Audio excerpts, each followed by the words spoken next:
ಹುಬ್ಬಳ್ಳಿಯಲ್ಲಿ ನಿನ್ನೆ ಆಯೋಜಿಸಲಾಗಿದ್ದ ವಿಕಸಿತ ಭಾರತ ಸಂಕಲ್ಪ ಸಮಾವೇಶ ಕಾರ್ಯಕ್ರಮಕ್ಕೆ ಕೇಂದ್ರ ಆಹಾರ ಮತ್ತು ಸಾರ್ವಜನಿಕ ವಿತರಣೆ ಹಾಗೂ ನೂತನ ಮತ್ತು ನವೀಕರಿಸಬಹುದಾದ ಇಂಧನ ಖಾತೆ ಸಚಿವ ಪ್ರಹ್ಲಾದ್ ಜೋಶಿ ಚಾಲನೆ ನೀಡಿದರು.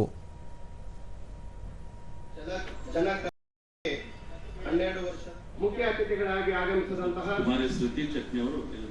ಶ್ರುತಿ ಪಾಟೀಲ್ ಅವರಿಗೂ ಕೂಡ ಸ್ವಾಗತವನ್ನು ಕೋರುತ್ತೇನೆ.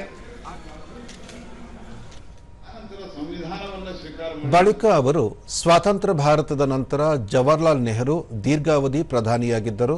ಅವರ ನಂತರ ಪ್ರಧಾನಿ ನರೇಂದ್ರ ಮೋದಿ ಅವರು 12 ವರ್ಷಗಳ ಕಾಲ ಅಧಿಕಾರ ಪೂರೈಸಿ ದೇಶ ವಿದೇಶದಲ್ಲಿ ದೇಶದ ಗೌರವವನ್ನು ಹೆಚ್ಚಿಸುವಂತೆ ಮಾಡಿದ್ದಾರೆ. ವಿಕಸಿತ ಭಾರತ ಸಂಕಲ್ಪದ ಮೂಲಕ ದೇಶದ ಅಭಿವೃದ್ಧಿಗಾಗಿ ಹಲವಾರು ಯೋಜನೆಗಳನ್ನು ಜಾರಿಗೆ ತರಲಾಗಿದೆ. ರೈತರಿಗೆ, ಬಡವರಿಗೆ ಮತ್ತು ಮಹಿಳೆಯರಿಗೆ, ಸಮಾಜದ ಎಲ್ಲ ವರ್ಗದ ಜನರಿಗೆ ಕೇಂದ್ರ ಸರ್ಕಾರದ ಸೌಲಭ್ಯಗಳನ್ನು ತಲುಪಿಸಲಾಗುತ್ತಿದೆ ಎಂದು ತಿಳಿಸಿದರು.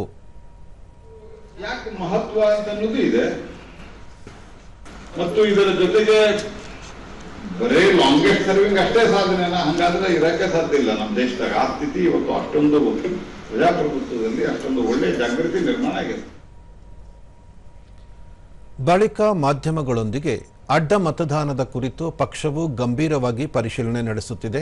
ತಪ್ಪಿತಸ್ಥರ ವಿರುದ್ಧ ಪಕ್ಷ ಶಿಸ್ತು ಕ್ರಮ ಕೈಗೊಳ್ಳಲಿದೆ ಎಂದು ತಿಳಿಸಿದರು. ಸ್ವಲ್ಪ ದಿವಸದಾಗ ಗೊತ್ತಾಗತ್ತೆ, ಅವಾಗ ನಾವು ಮುಂದಿನ ದಿವಸದಲ್ಲಿ ಅವ್ರಿಗೇನು ಕ್ರಮ ಅಥವಾ ಪಾಠವನ್ನ ಸೂಕ್ತ ಸಂದರ್ಭದಲ್ಲಿ ಕಲಿಸ್ಬೇಕು, ಅದನ್ನು ಕಲಿಸೋಣ. ನಿಮ್ಮ ಮನಸ್ಸಿನ ನೋವು, ಇಂಗ್ಲಿಷ್ದಾಗ ಅಗೋನಿ ಅಂತ ಹೇಳ್ತಾರಲ್ಲ, ಅದನ್ನ ನನಗೆ ಅರ್ಥ ಆಗ್ತದ. ಆ ಕಾರಣಕ್ಕಾಗಿ ನೀವು ಹಂಗೆ ಹೇಳಿದಿರಿ, ಅದಕ್ಕೆ ಇದನ್ನ ನೀವು ಕೈ ಬಿಡ್ರಿ ಅಂತ ವಿನಂತಿ ಮಾಡಿದ್ದೇನೆ.